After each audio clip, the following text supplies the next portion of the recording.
Respecto al tema de hilos, originalmente el sistema operativo no tenía hilos. Mm, Cuando se crearon, eh, fueron, fue por la necesidad de tener alguna especie de procesamiento un poco más ágil y que tuviera tal vez mejor rendimiento. También inicialmente se le llamó subprocesos. Entonces, bueno, ah, tener hilos es como tener tres diferentes procesos dentro de uno solo. Por ejemplo, tenemos tres procesos aquí en el espacio de usuario, pero en lugar de tener tres procesos distintos, tengo un solo proceso con tres tareas distintas dentro de ese proceso. Estas tres tareas distintas se les conoce como hilos o subprocesos. Tiene ciertas características, ciertas ventajas.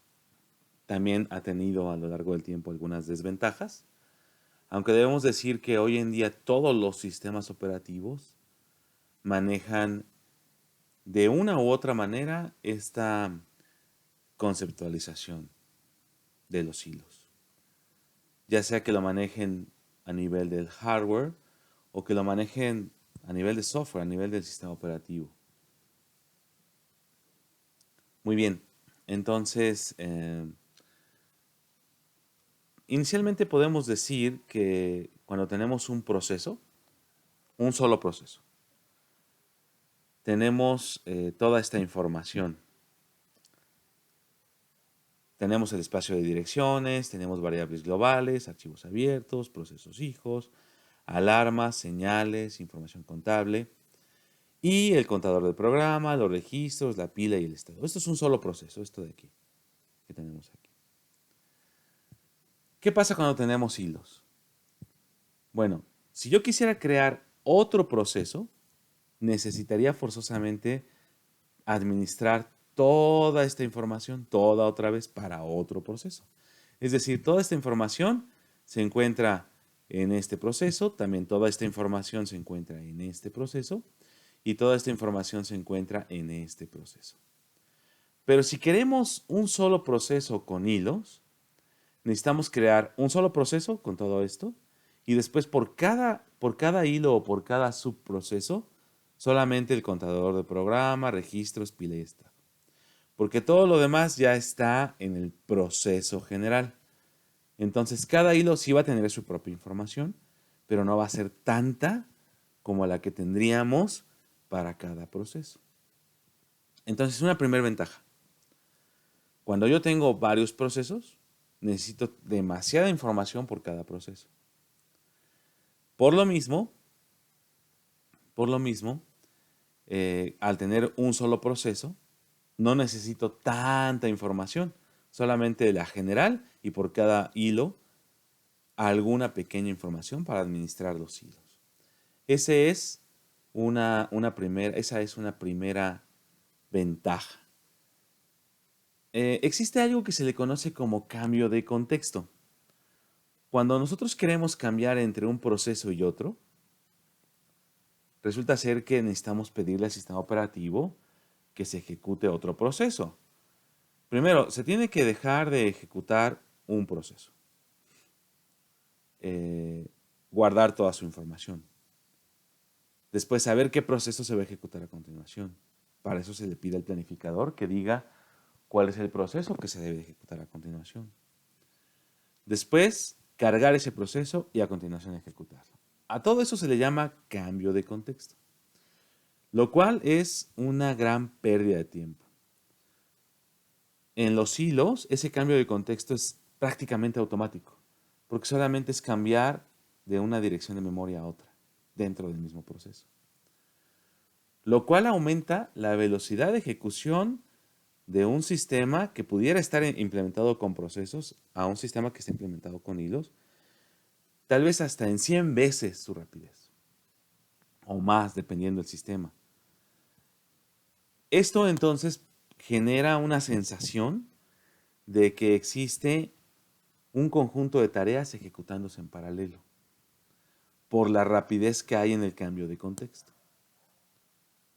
Bien, a continuación les cuento. Aquí tenemos a la RAM. Dentro de la RAM tenemos el sistema operativo, aquí está el sistema operativo. Tenemos un proceso A y tenemos un proceso B. Esta es la diferencia en la RAM cuando tenemos hilos. Si yo tengo procesos, cada proceso está en un espacio distinto en la RAM.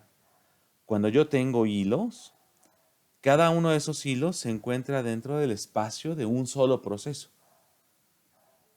Como lo es aquí, hilo 1, hilo 2, hilo 3, y así puedo tener muchos hilos. Entonces, bueno, aquí históricamente ha habido algunas situaciones que hay que platicar. Inicialmente, los procesos se implementaron en el espacio del usuario. El sistema operativo no los conocía.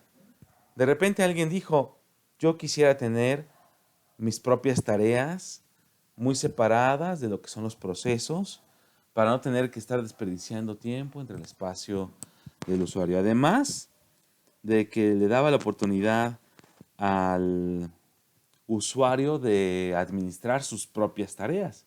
De otra manera, cuando tenemos procesos, es el sistema operativo el que tiene que administrar, el que tiene que planificar, el que decide cuál es la que se ejecuta a continuación, etcétera, etcétera. Y sin embargo, cuando se tenían hilos o cuando se empezaron con los hilos, cada programador podía decirle a cada uno de sus hilos cómo ejecutarse y en qué momento ejecutarse. Es claro que el kernel inicialmente no conoce los procesos, no sabía que existían los hilos, perdón. Obvio, se requieren bibliotecas. El programador tenía que crear sus propias bibliotecas para poder ejecutar estos hilos.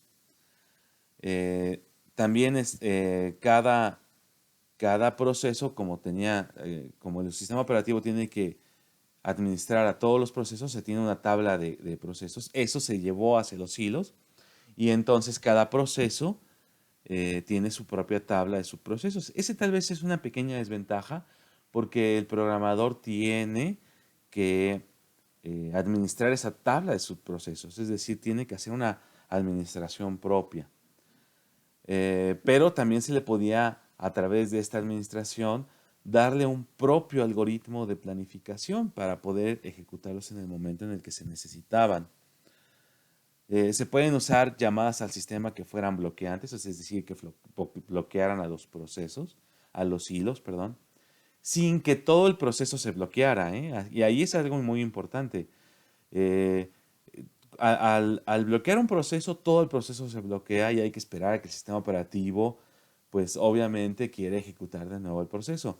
Sin embargo, acá, al tener hilos, se pueden tener hilos que estén bloqueados, sin necesidad de que todo el proceso esté bloqueado. Sin embargo, también se puede, inicialmente en el tiempo se presentaron algunos problemas como son los fallos de página. Bueno, eso lo abordaremos en la unidad siguiente, la de memoria, cuando veamos lo que son fallos de página. Sin embargo, de una vez los voy mencionando, pues hubo muchos problemas en un principio. Y claro, el principal problema que se presentó es cuando decimos que el kernel no conoce a los hilos.